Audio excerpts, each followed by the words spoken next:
Est-ce que faire trop de business, c'est haram? Est-ce que gagner beaucoup d'argent, c'est s'éloigner d'Allah? Est-ce que devenir riche, c'est tomber dans le dunya et perdre l'au-delà? Ce sont des questions que se posent beaucoup de musulmans. Et aujourd'hui, on va y répondre sans filtre. Mais reste bien jusqu'à la fin, car ce que tu vas entendre pourrait changer ta vision de l'argent, du halal et même de ta foi. Tu crois que l'islam est contre le business? Attends d'entendre ce que le prophète, que la paix et la bénédiction soit sur lui, lui-même faisait. D'abord, le prophète, que la paix et la bénédiction soit sur lui, est le commerce. Le prophète Mohammed, que la paix soit sur lui, était commerçant. Il n'était pas ermite, il n'était pas pauvre par obligation. Il gérait des caravanes commerciales, il négociait, il vendait, il faisait du profit. Avant même la révélation, il était connu par sa fiabilité dans les affaires. Khadija, radiyallahu anha, son épouse, était une femme d'affaires prospère. L'islam n'a jamais interdit le commerce. Au contraire, le Coran et la Sunna encouragent le commerce halal. Allah a rendu licite le commerce et illicite l'usure. Surat Al-Baqarah, le verset 275. Mais alors, pourquoi certains musulmans pensent que faire trop d'argent, c'est haram?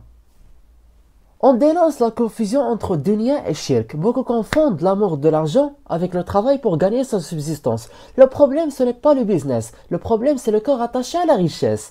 Tu peux être riche et pieux. Tu peux être commerçant et entrer au paradis. Mais si ton cœur devient esclave de l'argent, là, tu as un vrai problème. Tu veux savoir comment savoir si ton cœur est malade? Écoute bien la suite. Alors le test du cœur. Pose-toi ces questions. Est-ce que je fais mes prières à l'heure, même quand j'ai des clients? Est-ce que je donne de la zakat?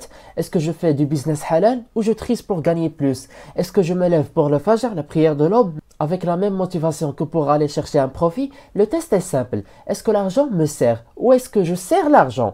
Mais certains disent il faut fuir le dunya. Est-ce que c'est vrai? Écoute ce que disait Omar radiyallahu anhu. Le compagnon était-il pauvre? Omar ibn Khattab radiallahu anhu disait: je n'aime pas voir un homme assis sans rien faire. Disait: oh Allah, accorde-moi ma subsistance, alors qu'il ne bouge pas. Les compagnons travaillaient dur. Abdurrahman ibn Auf était multimillionnaire. Uthman ibn Affan finançait des armées entières. Ils étaient riches, mais ils étaient attachés à Allah, pas à leurs biens. Le problème n'est pas de trop faire de business. Le problème, c'est de faire un business sans Allah. Mais est-ce que devenir riche peut être un danger pour ta foi? Voilà ce que tu dois absolument savoir. Donc le piège du succès matériel. Oui, l'argent peut te détruire. Pas parce qu'il est haram, mais parce qu'il donne l'illusion de puissance. Tu crois que tu n'as plus besoin de personne. Tu oublies Allah. Tu pries moins. Tu dépenses moins pour les autres. Tu deviens avare et doucement tu glisses.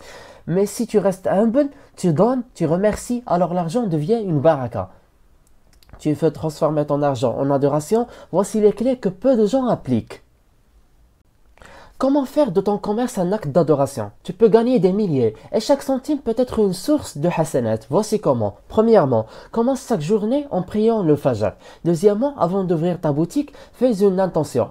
Ya Allah, je travaille pour subvenir à ma famille, pour donner la zakat, pour ne pas tendre la main aux gens. Troisièmement, vends du halal uniquement. Quatrièmement, sois honnête avec les clients. Cinquièmement, donne un petit pourcentage régulier à la sadaqa. Sixièmement, et surtout, n'oublie jamais que le risque vient d'Allah, pas des clients.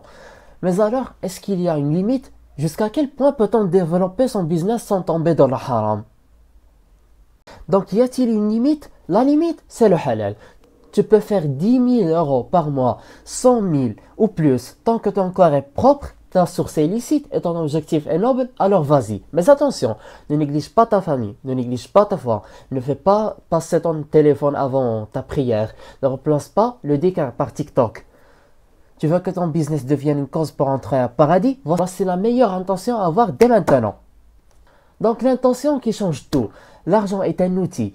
Il peut construire une mosquée ou construire un casino. Toi, ton rôle, c'est de faire de ton commerce un chemin vers Allah. Ton intention peut tout transformer. Dis-toi, ya Allah, je veux que chaque produit que je vends, chaque service que je rends, soit une cause de bien pour les autres et une cause de pardon pour moi. Et tu verras, ton business prendra une dimension spirituelle, pas juste financière.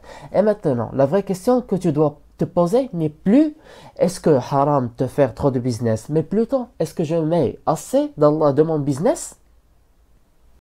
En guise de conclusion, faire du business n'est pas haram. Devenir riche n'est pas haram. Travailler dur pour réussir n'est pas haram. Ce qui est haram, c'est de vendre ton âme pour quelques billets. Ce qui est haram, c'est de remplacer la prière par les profits. Ce qui est haram, c'est d'oublier Allah pendant que tu comptes tes ventes. Alors travaille, commerce, progresse mais avec Allah. Et tu verras, tu ne perdras ni le dunya ni l'akhira.